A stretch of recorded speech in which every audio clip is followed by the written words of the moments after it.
The Bible teaches in Genesis that human life begins at first breath.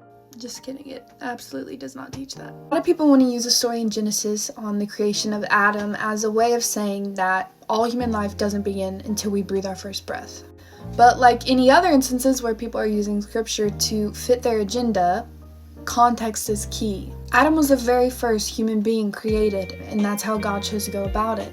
But even while they were still in the garden, we see that it was still the Lord's intent that one man and one woman would procreate, and that's how life would begin. He told them, "Be fruitful and multiply."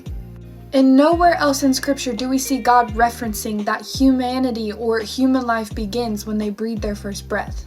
In fact, throughout all the rest of scripture, we actually see it being pointed out that the womb is where life begins. For example, the popular one, Psalm 139, "I was knit together in my mother's womb." There's other verses talking about how these prophets are saying they were chosen from the womb, set apart from the womb. Another verse in Psalms talks about how from the womb, you were my God.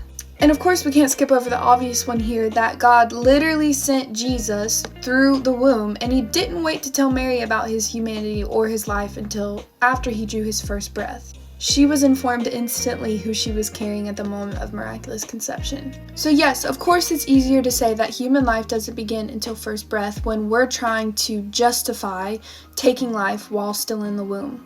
But if we want to use one scripture to justify that, then let's make sure we've read all the other scriptures that show God designed life to start in the womb. It was his design and his intent, even from the garden.